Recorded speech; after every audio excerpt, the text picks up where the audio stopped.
Alors maintenant pour quitter donc la fenêtre de rendu, donc on va cliquer ici sur scène globale pour revenir sur la scène 1. Et là j'ai envie donc de jouer un petit peu avec mes éclairages. Donc du coup on va les désactiver, donc les éclairages de zone, et on va créer un mesh light. Donc le mesh light c'est une autre façon qui est apparue donc pour la 2.83 il me semble, pour éclairer donc les surfaces, et qui est vraiment super intéressante et très puissante. Donc je vais vous montrer ça tout de suite. Donc pour ce faire on va désactiver donc l'HDRI, d'accord. Donc je vais supprimer complètement le monde que j'ai autour. Donc on le supprime et je vais créer un nouveau monde complètement noir. Donc je clique sur nouveau et là je change la couleur en complètement noir. D'accord. Donc je ne veux aucun éclairage. La seule chose qui éclaire actuellement ma scène, c'est ma lame, c'est tout. Là on va passer donc sur le moteur de rendu Cycles. Et ici, je vais créer donc un éclairage qui s'appelle un mesh light.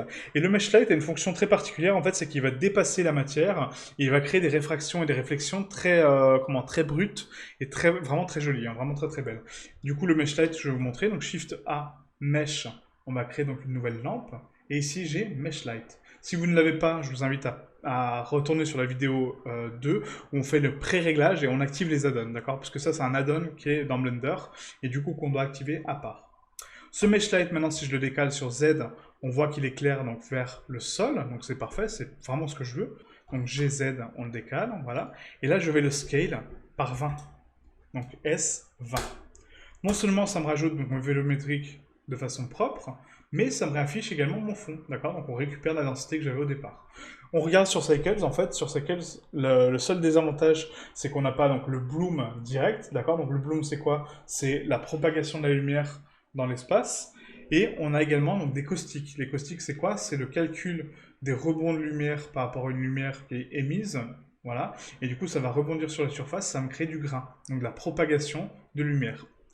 Pour enlever ça, en fait, pour retirer donc, un petit peu ce grain et alléger nos calculs, on a ici donc les réglages où on va pouvoir donc supprimer sur les réglages de Cycles donc les paramètres de caustique. Donc ici on a donc chemin de lumière, caustique, et là je les ai décochés, d'accord. Donc du coup ça va limiter ce calcul. Si je les active, non seulement ça va l'augmenter, ce calcul de caustique, mais mon rendu sera plus long et sera beaucoup plus granuleux, voilà si on peut dire, avec du grain. Donc c'est pas très joli. Donc je désactive mes caustiques pour éviter ce calcul et juste calculer ma lumière réfractive, donc ma lumière qui va se réfléchir et pas mes caustiques, très important. Maintenant qu'on a ça, donc là j'ai réglé Cycles au tout départ, encore une fois, pour le rendu. J'ai mis mon mesh light pour révéler mes volumétriques et mon mesh, c'est parfait, je peux lancer mon rendu. Sauf que là, vous allez voir une petite nuance, donc sur rendu. Et avant de lancer le rendu, du coup, je vais passer ici, donc pas sur Viewer Node, mais sur Render Result. Voilà, qui est ici. Et là, je vais lancer donc mon calcul, d'accord, donc mon rendu. Et là, au lieu de m'afficher l'image d'un coup et me donner donc le résultat final, il va me montrer les étapes qu'il fait de calcul, d'accord. Donc il va calculer 128 fois chaque case en fonction donc d'une taille qui est déterminée par rapport à mon GPU, et il va calculer mon image comme ça, d'accord. Donc il va passer 128 fois sur chaque case pour la calculer, enlever le grain un petit peu, voilà, et repasser à la suivante. Sauf que là, on regarde, mon image, il y a quand même beaucoup de grains, il y a quand même beaucoup de défauts. On n'a pas, encore une fois, donc la lumière qui est émise de mon sceptre, donc on se dit, bah, le rendu est moins bien que sur Eevee au final. Il est plus pauvre, les volumétriques sont beaucoup plus présents, c'est beaucoup moins joli, c'est moins calculé. Enfin voilà, c'est pas joli quoi. Donc là, vous voyez en fait ce que ça fait? Ça m'a rajouté donc tout de suite le glow et ça m'a enlevé tout le grain. Pourquoi? Parce que du coup, dans composition, j'ai créé donc deux programmes qui vont me permettre donc de faire un denoise, donc d'enlever le bruit et de rajouter l'éblouissement sur mon mesh. Et là, ça me donne quoi? Bah, ça me donne donc le denoise qui va m'enlever donc le bruit, donc le grain, et le bloom qui va me donner cette brillance. Et là, c'est parfait. On a rajouté de la brillance sur mon mesh, on a rajouté du bloom sur les effets donc de brillance de mes structures. C'est juste parfait. D'accord. Donc à moi maintenant de régler donc, les bons paramètres pour avoir donc, un résultat beaucoup plus probant en termes de volumétrique et également de réfraction. Donc pour ce faire, on va ici donc, retourner sur scène globale. Je vais désactiver donc, le rendu avec Shift Z hein, pour enlever le mode rendu. Et là, on va régler donc, les chemins de lumière et l'échantillonnage. Donc l'échantillonnage, je vais le passer à une valeur beaucoup plus haute. On va passer donc à 1500 en termes de rendu, d'accord, pour enlever donc le grain des volumétriques et le grain de la lumière. Les chemins de lumière, donc les rebonds max, ils sont à 12, mais mes volumes sont à 0, donc non, je veux plus de volume, donc on va mettre un rebond à 2 pour mes volumétriques. Et là, j'ai un paramètre de volume. Donc les volumes, on a ici donc le Step Rate Render et le View 3D. Et là, plus mon détail va être bas, plus ça va me calculer des volumétriques de façon précise, par contre beaucoup plus lente, d'accord? Donc forcément, plus de calcul, plus de lenteur. Donc à moi de trouver le bon compromis, donc là je pense qu'on va mettre à 0.25 pour le rendu, voilà. L'étape max, on va mettre à 2048, donc je veux qu'il passe 2048 fois sur mes volumétriques pour les calculer, pas 1024. Les cheveux, on peut les désactiver parce que du coup, on va pas créer de système de particules pour cette formation. Je suis désolé, je l'ai annoncé, mais du coup, je pense pas que c'est probant de le faire sur une arme. On va le faire plutôt sur Anubis, d'accord? Donc le système de particules, logique. Et là, on passe dans le rendu.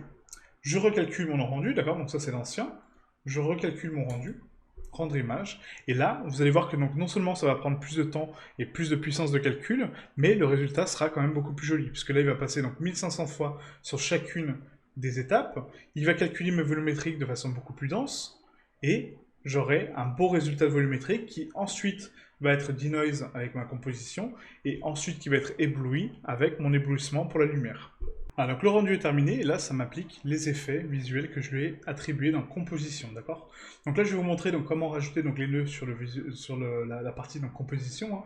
Donc du coup vous allez ici donc, dans composition, et là vous faites un Shift A, comme les nœuds de texturing, et le denoise se retrouve donc dans filtre, donc on a ici donc, le denoise, hop, qui est ici, vous le rajoutez, vous le raccordez à votre image finale, et l'éblouissement également, donc dans filtre, éblouissement, hop, vous le raccordez à la suite de votre image, et l'image de finale, donc l'image de fin, va dans le compositing, d'accord, donc dans l'image de rendu final.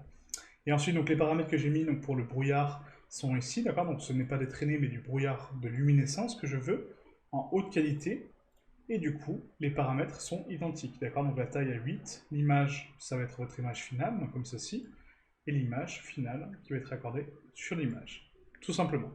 Donc c'est comme le programme qu'on a vu pour les nœuds, c'est identique et ça donne exactement donc, le même rendu. C'est un programme qui va calculer des choses pour vous et qui va les rajouter à l'image finale.